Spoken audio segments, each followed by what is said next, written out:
Et la pensée de Dieu va connecter ce matin. J'aimerais avant tout m'acquitter d'un agréable devoir. L'ange du lieu. Les révérends. Pasteur. Billy Muyamba Walesa.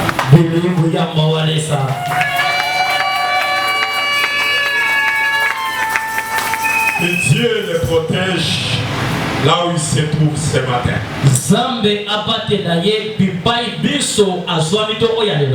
Parce qu'il est quelque part.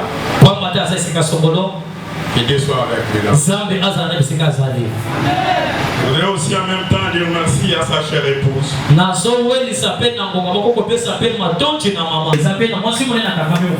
Je citer Maman Rose.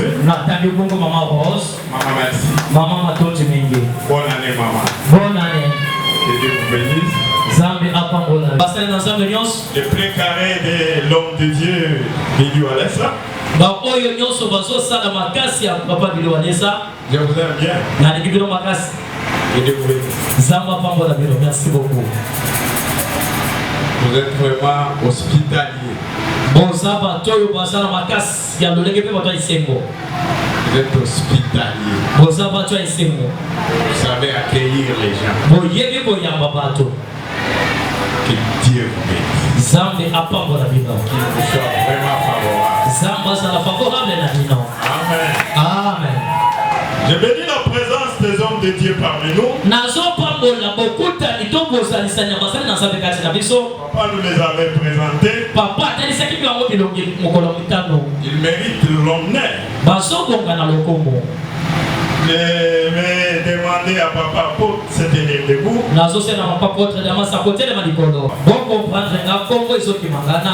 Avec tout respect, je vais demander à l'église de pouvoir saluer l'homme.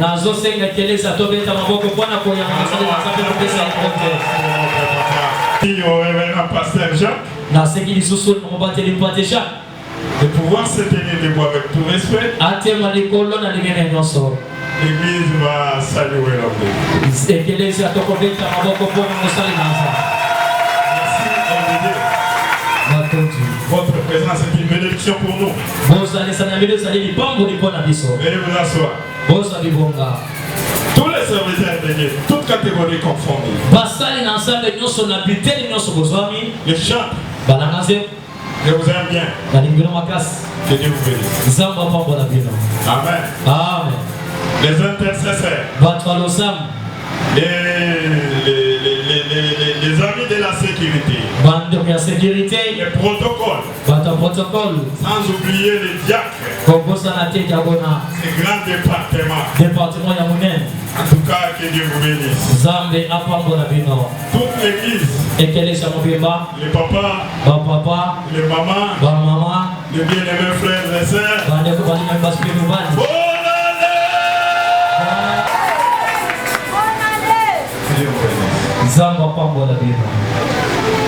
Je voudrais, sans m'écarter de la ligne tracée par les pères,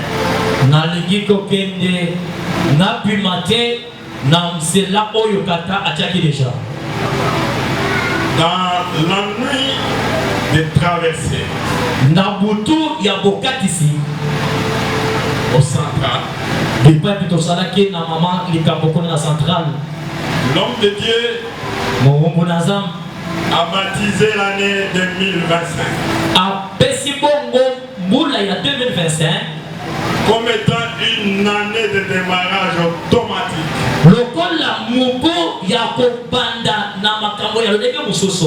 par l'aide du Saint-Esprit.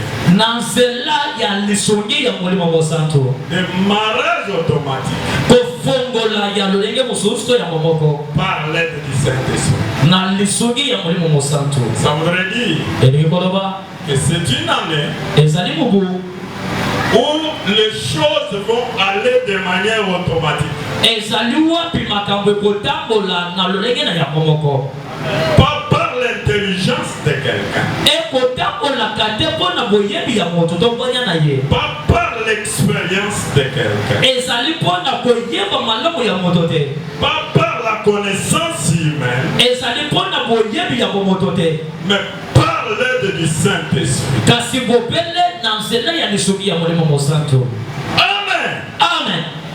Est-ce qu'il y a un enfant de Dieu qui peut dire Amen? Amen. Et ça, c'est une boussole pour nous. C'est pourquoi quand papa s'est tenu ici le matin,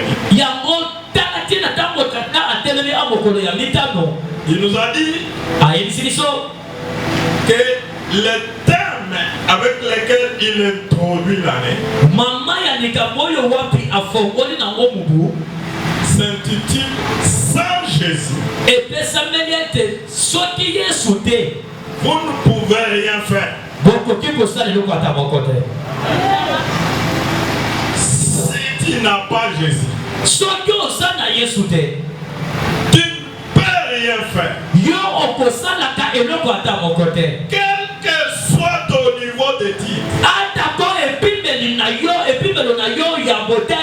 même si tu es un expert,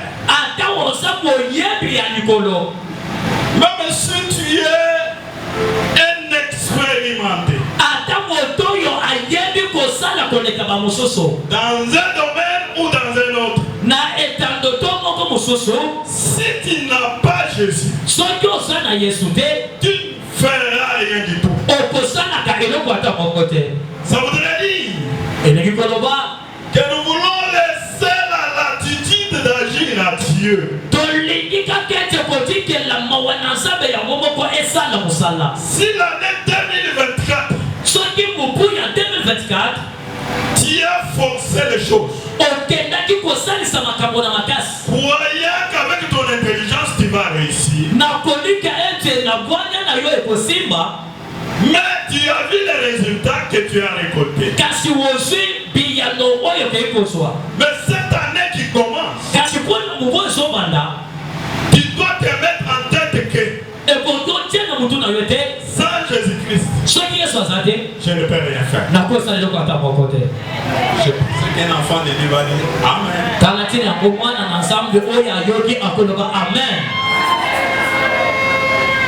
Est-ce qu'on peut se tenir debout? Nous voulons honorer la lecture de la parole.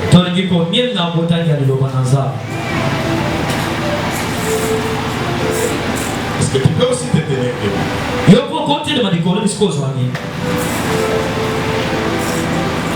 Marchons ensemble. Nous allons lire l'évangile selon Jean, le chapitre 15e, 5e verset seulement.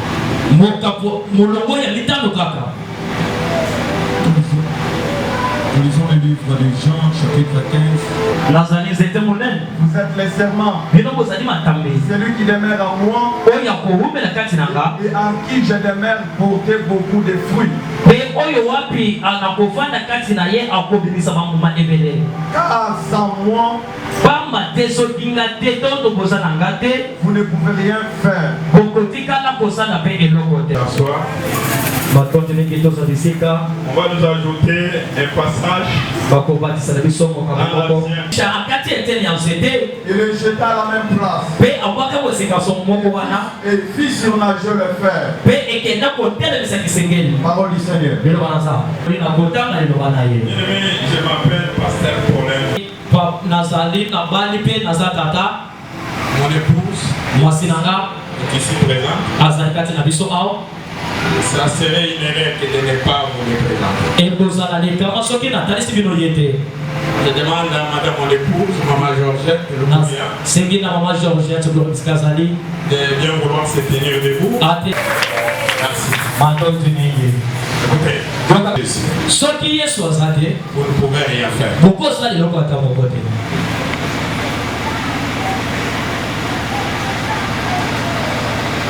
Jésus-Christ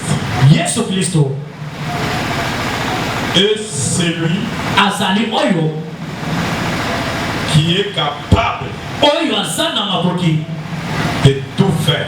ya kosala nyonso. Et nous, Pe biso comme église, lokola eklezia nous avons crié en Jésus-Christ tondimeli na Yesu Kristo comme Seigneur et Sauveur. lokola mokonzi mpe mobikisi na biso. En dehors de Jésus-Christ, Libanda na Yesu Kristo il n'y a pas de Dieu. nzambe azali te. Si tu n'as pas Jésus-Christ, ma sœur, soki yo oza na Yesu Kristo te ndeko mwasi, même si tu construis les immeubles, ata okotongaka bandako ya milai, même si tu achètes les avions, ata okosombaka bapepo, si tu n'as pas Jésus-Christ, soki oza na Yesu te, tout est vanité. nyonso ezali pamba. La vraie richesse, la bonne richesse, Bomengo ya solo, le vrai bonheur, bomengo ya solo to bolamu, c'est ce qu'on trouve en Jésus-Christ. ezali oyo tozwaka kati na nkolo Yesu. Si par séduction, soki boteleme, tu te retrouves en dehors de Jésus omikuti libanda na Yesu, et qu'on te trompe qu'en étant en dehors de Jésus, pe bakwasi yo ntango oza libanda na Yesu, tu peux faire quelque chose, okoki kosala eloko, sache que c'est un mensonge puissant. yeba ete ezali lokuta ya nguya. En dehors de Jésus, Libanda na Yesu Kristo, il n'y a pas de bonheur. bolamu ezalaka te. Amen. Amen. Le diable, c'est un menteur. Diabolo aza bongo moto ya lokuta. Tout ce qu'il fait, Nyonso ye asala ce n'est que les mensonges. eza nde lokuta monene. Même s'il te trompe, tu vois, il te donne l'argent. Ata kosi yo ke te tala nazopesa misolo. Ce n'est pas de l'argent. Wana eza misolo te. Amen. Alléluia. C'est la mort. Eza kufa. L'argent est le véritable. Misolo ya solo Se trouve en Jésus-Christ. ezwamaka kati na nkolo Yesu. C'est pourquoi, Talatini ce matin, tongo lelo je l'ai dit comme pour corroborer ce que l'homme de Dieu nous a dit le ventre. nazali koloba mpona kosangisa na oyo tata En dehors de Jésus-Christ, libanda na Yesu Kristo il n'y a pas de bonheur. bolamu eza te. Est-ce que tu peux balancer la main? okoki kopepa loboko na yo likolo. Jésus-Christ dit ceci. Yesu Kristo asoloba ete Je suis le seul. naza nzete monene, Et vous êtes les sarments. bino boza matambe nanga. Tout celui qui demeure en moi oyo nyonso akowumela to kovanda kati nanga, et en qui je demeure mpe oyo wapi na kovanda kati na ye portera beaucoup de fruits. akopimisa bangume ebele. Parce que pamba te sans moi, soki nga te vous ne pouvez rien faire. bokosala eloko ata moko te. oza Jésus-Christ est le vrai seul. Yesu Kristo nzete ya solo, Et nous sommes les sarments. biso toza nde matambe na ye. C'est-à-dire que nous sommes attachés au seul. eliko bete biso tokangami nde na nzete. Et Jésus ajoute en disant mpe Yesu akomasa koloba ete que celui qui demeure en moi oyo akowumela kati nanga, et en qui je demeure mpe oyo wapinga mpe na kovanda kati na ye portera beaucoup de fruits. akomimisa bangume ebele. Si tu veux porter des fruits, soki olingi obimisa banguma, si tu veux que les gens puissent connaître ton nom, soki olingi ete kombo na yo eyebana na miloko ya bato, si tu veux devenir grand, soki olingi oya mutu monene, ne va pas ailleurs. kokende esika mosusu te. Le seul nom que je te présente, kombo moko na so otalisa otongo ya lelo c'est le nom de Jésus-Christ. eza kombo ya Yesu Kristo. Le nom de Jésus-Christ. kombo na Yesu Kristo. Avec Jésus, elongo na Yesu tout ce que tu as besoin, nyonso oza nango kosenga tu auras ça. okozwa yango. Mais pour avoir ce que tu as besoin, kasi po ete nyonso oyo oza nango kosenga Jésus donne une condition. eza kaka na mobeko moko. Il dit celui qui demeure à moi oyo akoloba ete oyo akovanda kati nanga, et en qui moi je demeure. mpe oyo wapi ngai na kovanda kati na ye. Amen. Amen. Je voudrais te dire, mon frère et ma soeur, na si tu es docteur, tu ne feras rien. Est-ce que quelqu'un peut balancer la main? On ne te trompe pas. Parce que nous sommes au temps.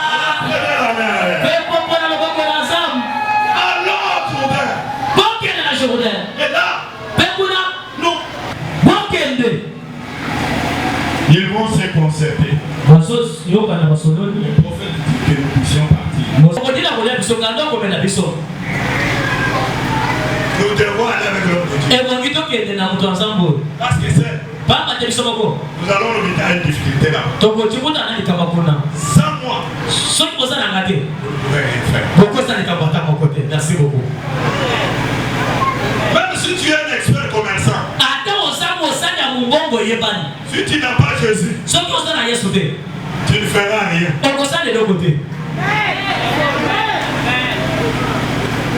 Même si tu as beaucoup étudié, si tu n'as pas Jésus, tu ne feras rien. Qui n'ont rien fait, qui ne font rien. Vous allez trouver un licencié avec un chariot. Matiti. Amen. Il était avec nous en Bujuman. Il était en train de se débrouiller. Il a cherché du travail, il n'a pas trouvé. Donc, il est venu ici. Il a dit bon, je vais d'abord me débrouiller à Kinshasa. Quand il arrive ici à Kinshasa, il a cherché du travail, il n'a pas trouvé. Maintenant, pour vivre avec les enfants, il a résolu qu'il fallait qu'il vende même de l'eau fraîche. Amen. Amen. Amen. Amen. Il a commencé à vendre de l'eau fraîche. Mais un licencié. La vie ne dépend pas de ton expérience. La réussite dépend de la présence de Dieu dans ta vie. On va faire étudier les enfants, il ne faut pas mal le comprendre. Parce que moi-même, j'ai étudié. Fais étudier. Parce que si l'enfant a étudié, il n'a pas Jésus. Demain, il va se retrouver dans les loges. Il va commencer à sacrifier ses frères. Pour finir lui-même va mourir. Mais si l'enfant étudie, dès qu'il a Jésus, c'est un modèle pour la famille.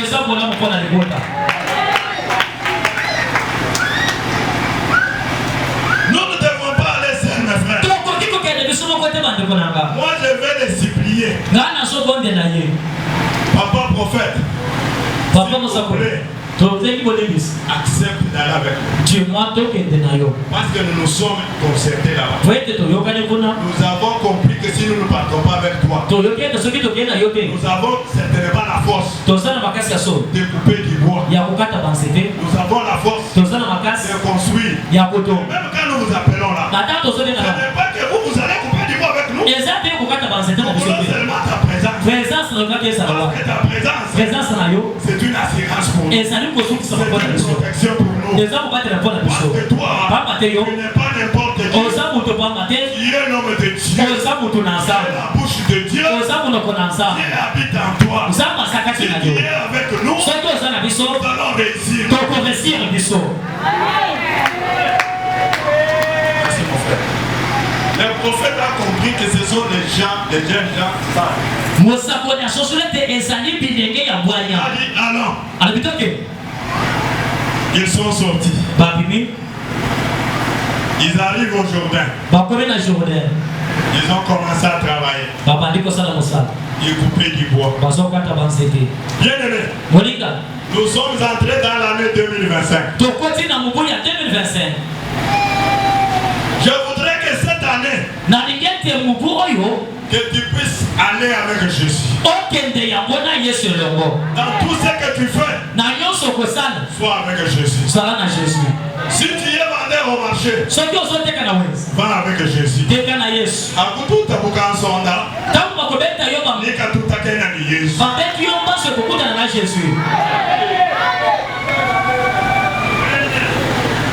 Si tu es motard, tu conduis la moto. Conduis avec Jésus. Parce que sur la route là, il y a des magiciens. Il y a des des féticheurs qui font des cérémonies dans des coins de rue pour que les accidents puissent se faire, pour qu'ils puissent avoir du sang de Dieu. Mais si tu conduis avec Jésus, même si tu passes là où on a fait les cérémonies, tu vas passer sans problème. Et l'autre viendra faire un accident.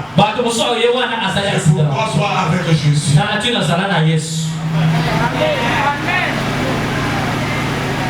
Dans tout ça que tu fais, sois avec Jésus. La Bible dit ceci. Ils sont arrivés. Ils ont commencé à couper du bois. Ils ont coupé du bois.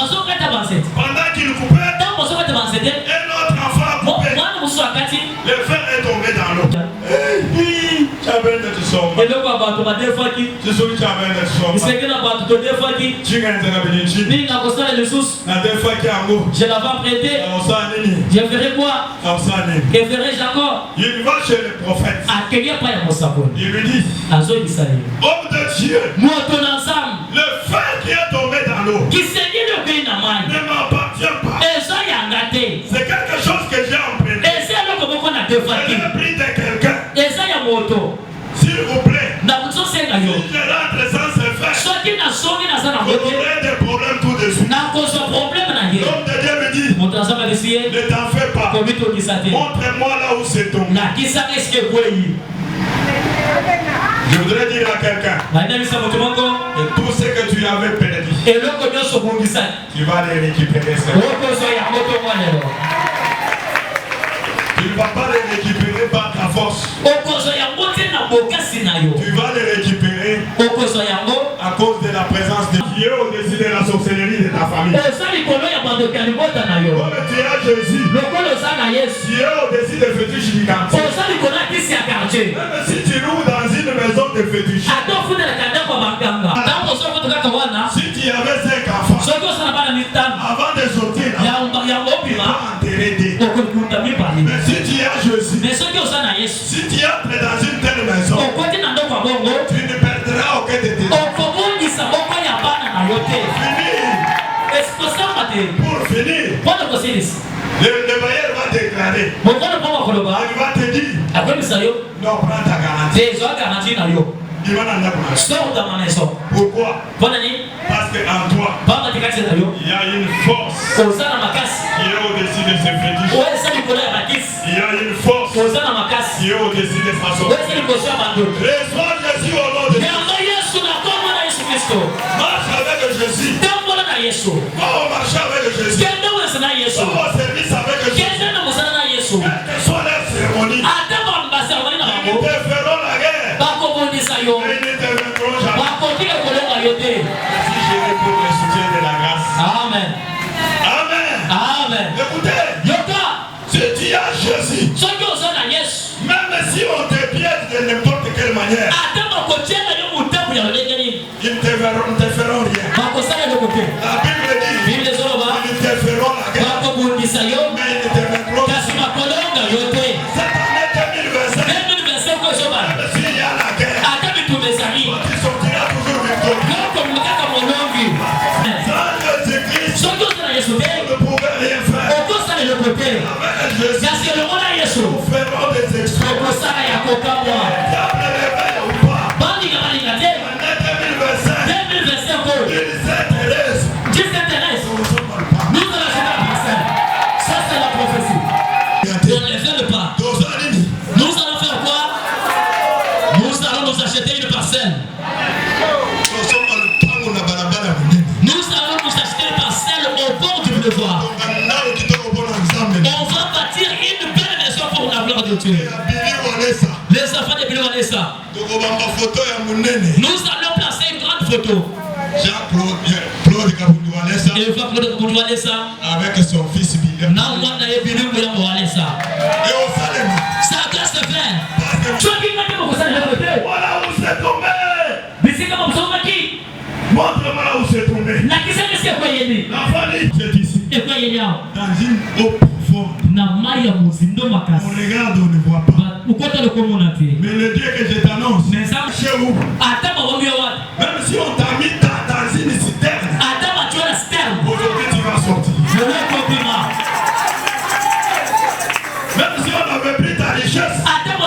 On est allé cacher ça quelque part. Par les gens de mauvaise foi. Les sorciers de ta famille. Ou les gens du quartier. Aujourd'hui, ta richesse va sortir. La Bible dit ceci. L'enfant a dit, papa, c'est ici. Quand on regarde, il nous très loin.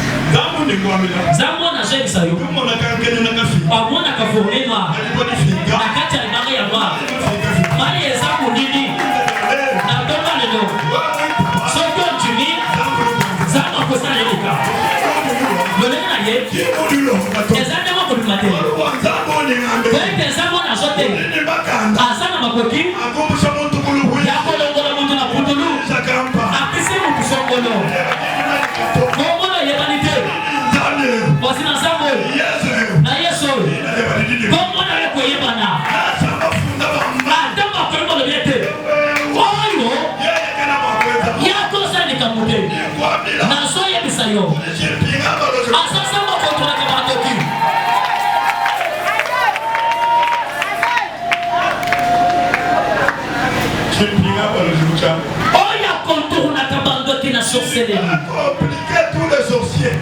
Compliquer mon opinion. C'est des calculs de malfaiteurs. Le Dieu de Bilou Alessa va faire quelque chose pour toi. L'année passée. Cette année. Ne marchez pas avec la vie. Marchez pas à la foi. Tu n'as pas eu l'année passée. Cette année. Tu vas la croire.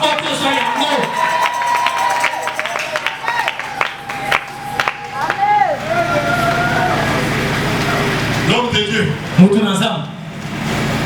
Il prend un bois. Un morceau de bois. Il vient. Il regarde. C'est ici. Oui. Avec précision. On a. Quand tu viens de mentir, il ne faut pas commencer à hésiter. Il faut avoir la précision. Cette année 2025. Quel est ton projet? Tu veux faire quoi? Cherche du travail. Mais il faut être précis devant Dieu. C'est un Seigneur qui n'échoue pas. Là où ton père a échoué. Mais après, ils vont t'acclamer.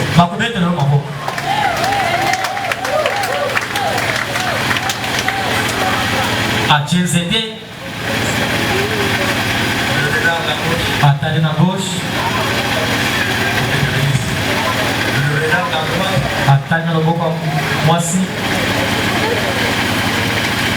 Le fils du prophète là. Bana basapoli bazingi. Il commence à regarder. Baba nikota. Les frères commencent à monter. Libende soba. Les frères montent. Kisengele soma. Les frères montent. Kisengele soma. Il va essayer de voir les Ni pambo ina yeso bana koma. Ni pambo ina yepa kasiko. Bana na yoba bana komata. Zoan boko na yo. Récupère ton frère. Zoan kisengele na yo. Le jeune homme a pris la main. Ele koba la kisengele. Il a mis dans l'eau. Achena mai. Il a pris les fers. Abene kisengele. Il a mis en l'air. Atombole ni polo. Fais comme ça. Salabol. Fais comme ça. Salabol. Fais comme ça. Mets en l'air. Tombole ni polo. Mets en l'air. Tombole ni polo. Et Dieu te bénisse. Samba pambo na yo. Onso onyo sobongisaki. Sans Jésus, Soki Yesu te. il ne fera rien. Okosale de côté.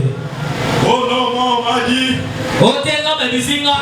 pour qu'on puisse aller faire pour moi des cérémonies. Bakende kosale la ngapi kila kila. Parce que dans notre famille, Bamba tena bote na biso. on ne fait pas pour vous les cérémonies. Popo. Tu es déjà en Jésus. Tambo za deja kati na Yesu. Ne te trompe pas de rentrer encore en arrière Komi kosa les choses te kozo masima. pour aller te jeter dans les pratiques de la famille. Weto kende komi kwa kana bisala sala ya lebota. On va te bouffer. Amen. Amen. So, bah, Dieu, toi, Si on te Sans récupérer son frère. Et les deux moments Il a loué Dieu. Bien-aimé, cette année, toi qui ne loues pas Dieu, commence seulement à louer Dieu. Parce que Dieu, c'est d'être en Jésus. Soit en Jésus. Il y a beaucoup de gens qui prient, mais ils ont le fétiche à côté. Vous savez ça? Vous pouvez voir quelqu'un qui prie ici, il transpire. Vous vous dites que c'est notre frère. Mais à côté, il a le fétiche. Dieu va te confondre. Cette année, si tu veux réussir, avec les fétiches, le Dieu de milieu à l'est nous suffit en tout.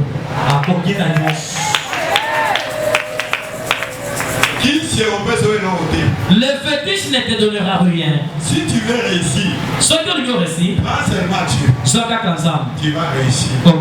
Écoutez, je termine déjà. Un jour,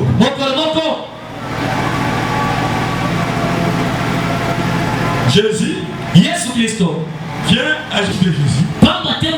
Sortait la parole qui libérait les gens. Maintenant, partout où il passait, des foules déjà les sont. La Bible dit ceci. Quand il arrive là-bas, une grande foule va le suivre. Maintenant, quand il arrive, il le trouve l'agneau. Il venait de faire la pêche toute la nuit. Ils n'ont rien pris. Ce matin-là, ils sont sortis. Ils ont commencé à laver leurs filets. Maintenant, Jésus arrive. Quand tu le regardes, le nombre de gens qu'il a trouvé, il me faut une technique ici. Amen. La Bible dit ceci. Jésus-Christ monte dans l'une des barques qui appartenait à Simon. Il s'assit. Maintenant, il regarde Simon. Il a poussé la barque. Jésus est entré en plein nombre. La Bible dit ceci. Il a commencé à proclamer l'évangile. Il a proclamé l'évangile. Il a proclamé le roi. Les gens ont crié. Les autres étaient guéris. Amen. Balance la main en l'air. Sans Jésus, il ne fera rien, ma sœur. Sans Jésus, il ne fera rien, mon frère. La Bible dit ceci. Lorsqu'ils ont vu le nombre de poissons, nous n'avons jamais vu une pêche comme ça. C'est pourquoi je vous ai dit, ne pensez pas que vous allez réussir parce que vous avez de l'expérience. L'expérience de l'homme a toujours échoué. L'expérience de l'homme a des limites. La connaissance, même si tu maîtrises bien la science, tu vas toujours te limiter quelque part. Celui qui ne joue pas, qui a une connaissance générale, c'est Jésus de Nazareth.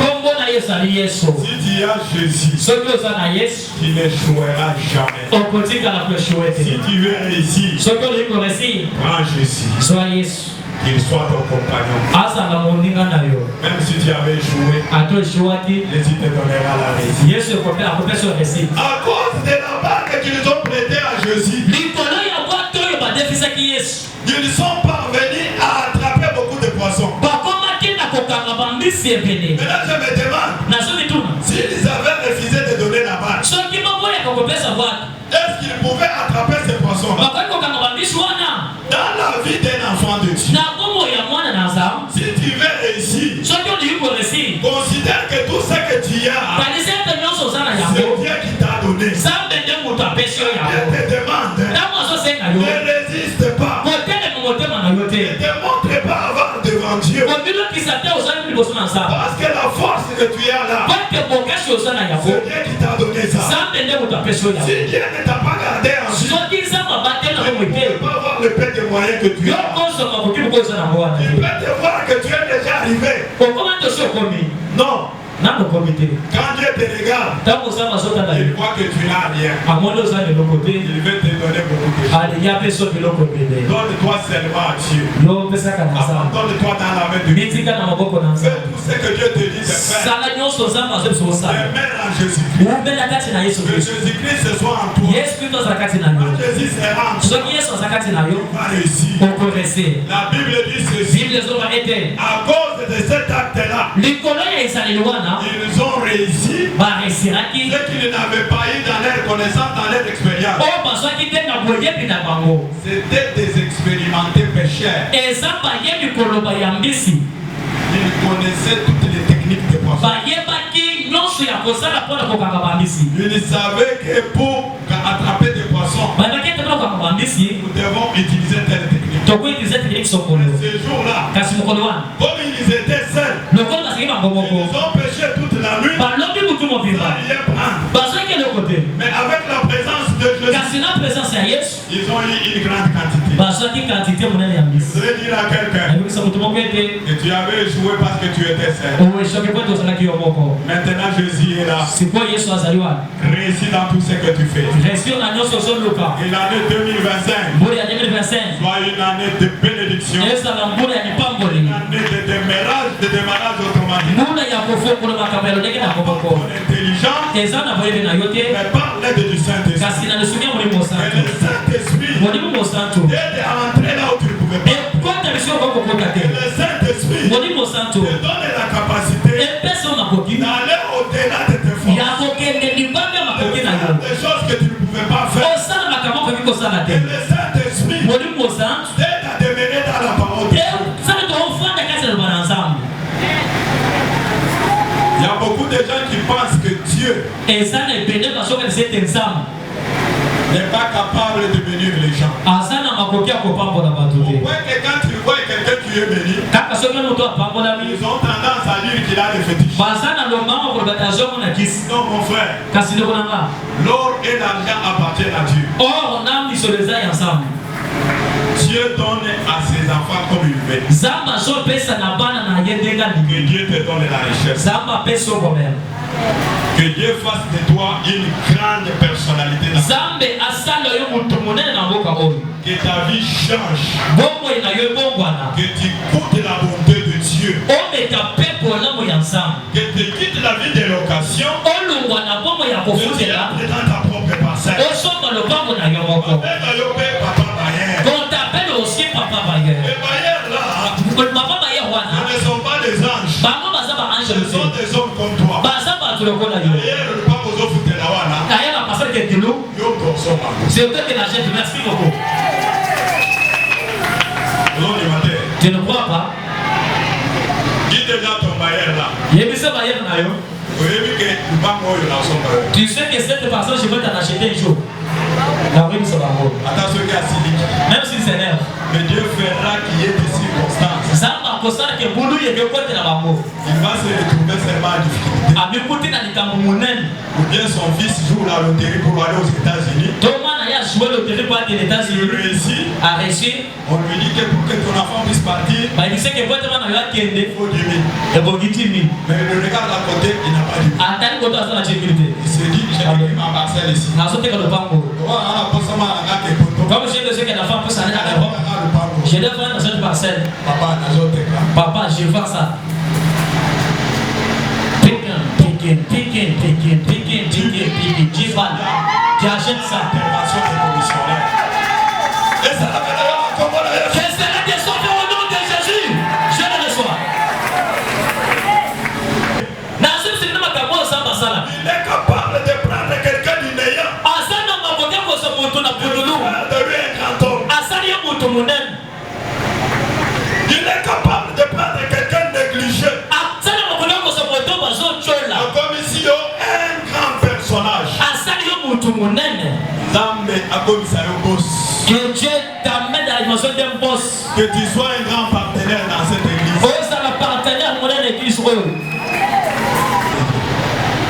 Est-ce que l'argent que toi tu auras n'est pas pour soutenir les gens des groupes théâtrales? Aux Anambongo, on demande à l'église aux OPSAT, mais les bandes dans le quartier, Envoyons à Bazaliwana mon papa. Même si on demande $10. Ah, dès que ça te passe $10. C'est quelque chose comme ça. Frère à Moujima là. Je termine déjà. Regardez-moi bien. Regardez-moi bien. Là, on ne joue pas. Ok. Tous les frères ont moi, Moujima. Tout ça, c'est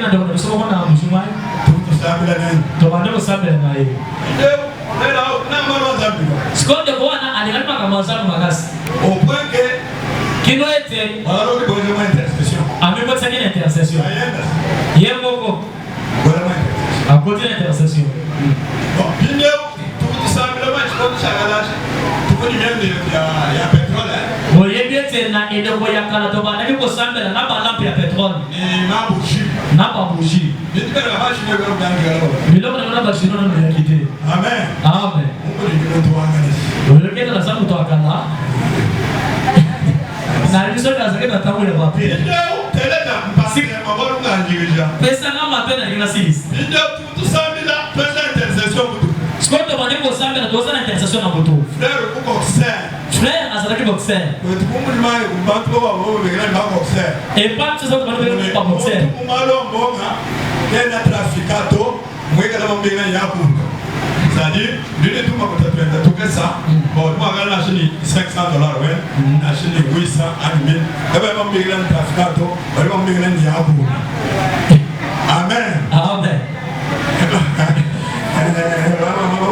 Alors bien c'est là que moi je te dis pas OK. Bien frère, on doit intercession pour tout. Tant que tu fais l'intercession à tout. Mais pour le sous Christ doit mshindo akwenda petrol mumwendu. Tozi Christ tozaki na ya kucha petrol na mwinda. Frère, ngone makuta. Frère zaki na mbo. Wenza cox. Azo sala box. Mais adieu le mama. Tako sala. Na sabado ma 1000 francs. Na église ataba 5000 francs. Yo ya mso. Ya fandika. Na sabado ba 500. Ataba 500. Yo ya mso. Ya fandika. Adieu le intercession. So quelle intercession. D'autres ba haila na shabuji. Atato zaki buji. Yekela ma ofela. Ya ko pesa te. Video même mwana mbula nataji. Ngayo musali ya leta. Ba bila ngayi sumba buji. Na bibisa na sumba. Ya fandika. Ya ko. Jambo. Video passer kuma ya ni frère yo ke ndo ngenda. Pasteur alibaki tende koyo azonyo kwa pasteur de côté. Mama ya ni frère yo gani ni kantu. Ata biso teke tende koyo azali Kama ngala na acheter $100. Akoza ata $100 te. Yo ki twala bana betu. Donena so meme meme. Shabalo mbasa. Ata basengisa. Frère yo. Fera pesa kate. Shabalo mbasa exa. Ata basengisa. Apesa kate. Mais mwigala ni bitu. Kasi azana mbongo kotoyo. Ni wa wale tuko. Mukola mususu. Nzambi kumwenza chintu. Zamba saliye loko. Nzambi kumubembela. Zamba keko tale naye. Mumona mwena budimu. Amoni asabu mtwapaye. Nzambi kumulonda. Zamba landiye. Mukotora muvoyi mwima na muvatamu. Alandiye na kotoa afandaki. Yako ulusumba mabwendi sumbu. Yewana azo somba bajamana azo somba somba. Uyohana. Akeko te. Bamwesa $900. Bapese $900. Wamata $900. Azo $900. Mweleko. Achie na poche. Kabuta kenda uja. Kasaki na nalipe. Bangani makutesha mwagolo mwagutato. Alibimo na kocha na Kabuta saki. kala makariere. Saki epate carrière. Kala musoko.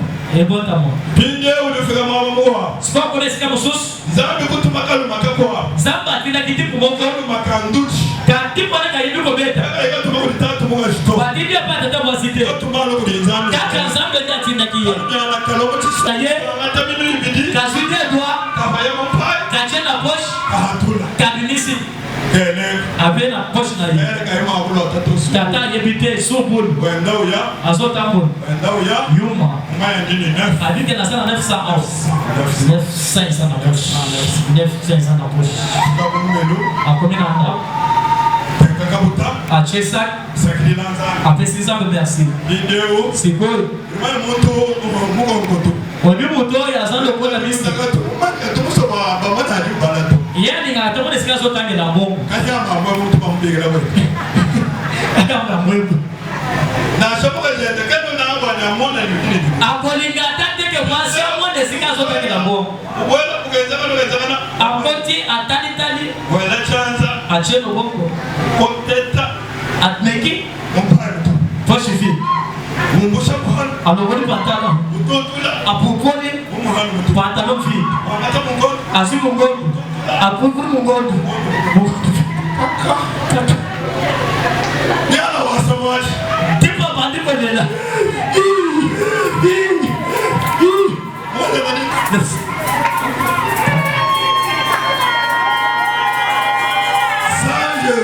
Soki osala Yesu te. Tu ne feras rien. Okosala eloko te.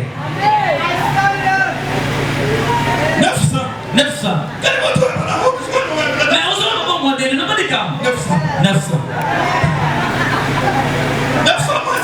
900 c'est un mille. Bip. Bip. Kenjo. Oh, tu es mon numéro, tu es 900. Yona ngana ndako osaka 900. Atikanga. Là qui n'est pas pasteur. Il arrive à l'église. À combien d'églises? Il trouve le pasteur. À côté pasteur. Papa. Papa. Prie. Papa prie. Papa Samé. Papa Samé nana. Frère. Ndeko. Nikangoni? Papa Samé. Papa Samé nana. Samé le chien. Na Samé na nini? 900. 900.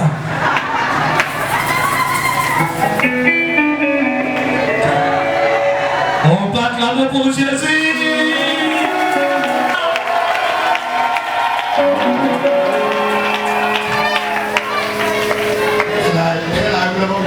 Goti ka mobiliza na makambo.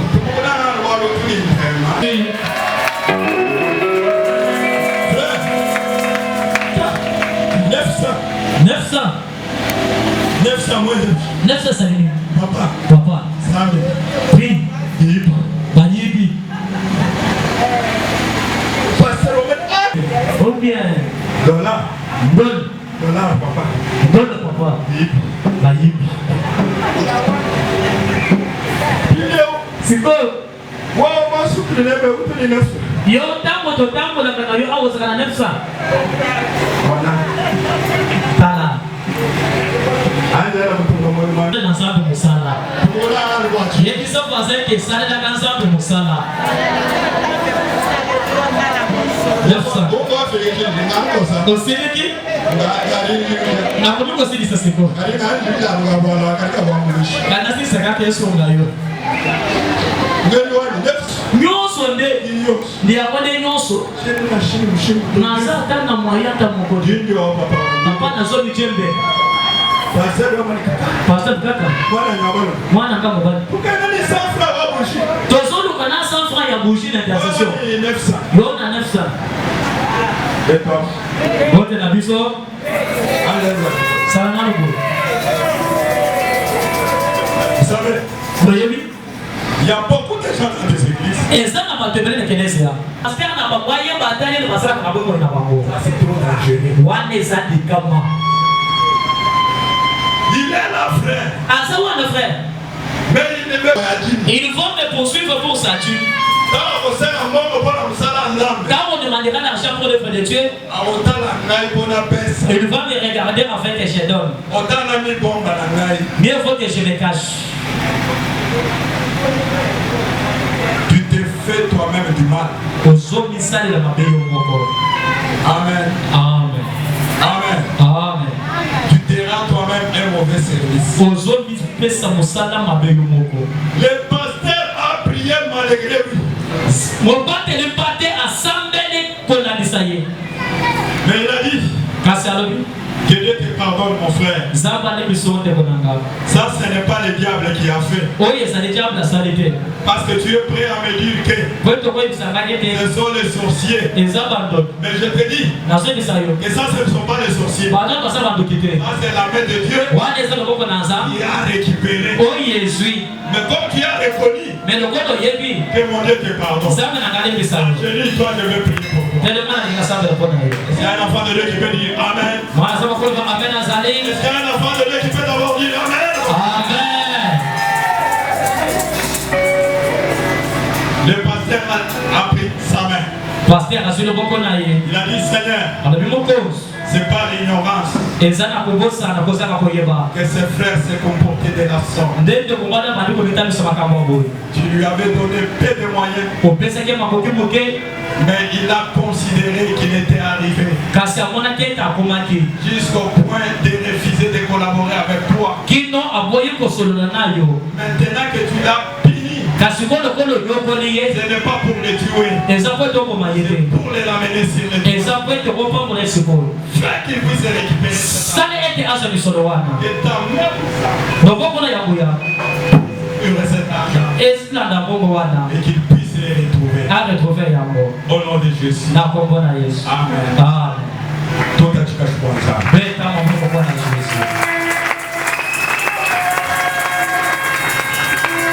Le frère est sorti. Il a dit, j'étais allé tel part, j'étais tel part. Je vais d'abord entrer là où j'étais. Comme les enfants du marché que vous voyez ici, dans chaque rayon où ils sont, il y a toujours un chef qui coordonne. Donc s'il vole l'argent, le chef connaît qu'il a volé autant. Maintenant le frère va, il commence à s'intéresser. On lui dit non. Il y a les chefs d'ici. On appelle celui-là. Il dit, ah, je vois.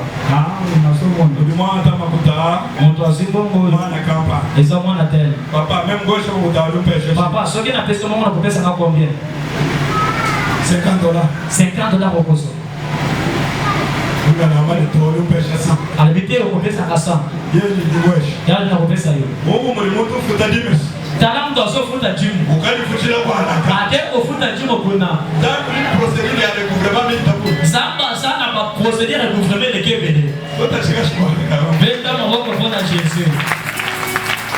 Le jeune homme entre et les gars vont l'accueillir. Il va tomber seulement sur les garçons qui avaient piqué là. Ah, quoi, il y a un maboko ya moto à ce niveau. Il va passer à moi. Oh, c'est là. Non, mais pas ça non bon. Pas dans le tout le monde. Oui, comme là. Il y a un mot. Il sort l'argent avec $900. Est-ce que tu peux d'abord voir quand même? On peut mettre la Jésus mon bon. Maintenant le frère prend ça. Il donne au chef. Appelez ce chef. Il rentre avec 800. Il vient à l'église. Il dit au pasteur, votre Dieu s'est glorifié. J'ai retrouvé l'argent. Et les chèques ont pris $100. Comme les chèques ont pris $100, papa, je vous jure, à partir d'aujourd'hui, je deviens partenaire. Les paix que je gagnerai, je vais manger avec Dieu. Pour sceller cela, je prends $200. Je donne pour l'œuvre. Je reste avec 600. Priez pour moi. Et votre Dieu m'accompagne. Bien-aimé, Dieu est celui qui t'a donné ce que tu as. Tout ce que tu as.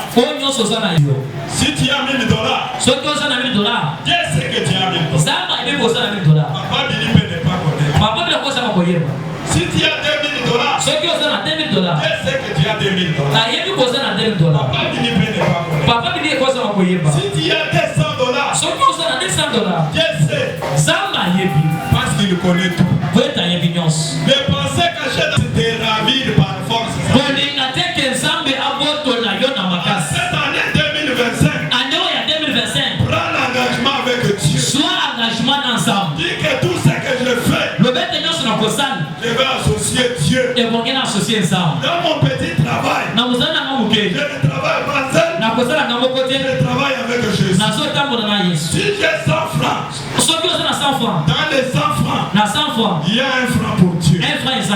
Comme Dieu Le qu'on a dit. Et quand j'arrive à l'église, si on demande une contribution, je donne aussi la contribution. La main de Dieu va t'accompagner. La grâce de Dieu sera avec toi. La grâce de Dieu sera avec toi. Dieu ordonnera sa bénédiction de marcher avec toi. Est-ce qu'il y a quelqu'un qui m'a compris?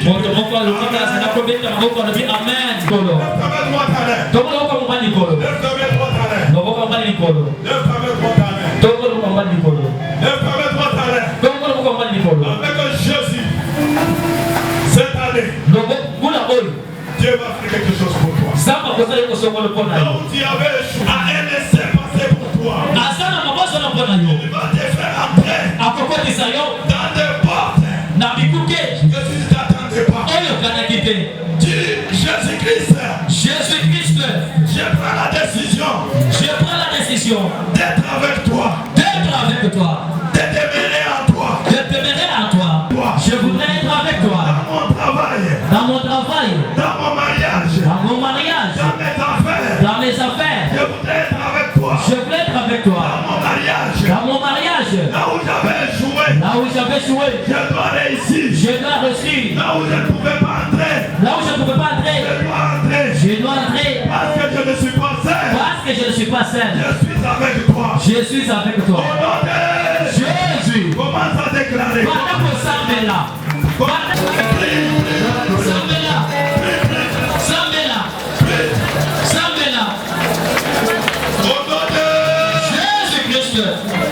Est-ce que tu peux d'abord te tenir debout? Tu entends qui côté de Maïkolo? Tiens-toi debout. Moulo ya 2025. Eza yangai. Nasa moloni. Po oza nangai. Oza kati nangai. Ngai pe kati na yo. Bisika nyonso. Na eshuwaki. Na ne passé. Bino bandoki. Bona muloyo. Na pesi bino carton rouge. Makambo nyonso bosalaki. Na vi na ngai. Na bambula eleki. Bona muloyo. Carton rouge yango wana. Na telemisi bino. Nakweyisi bino. Nanyati bino. Bongana sana Yesu. Jésus-Christ. Changement. Ta vie va changer. 2025. Tu vas commencer une avec Jésus. Et le choses que tu voyais l'année passée.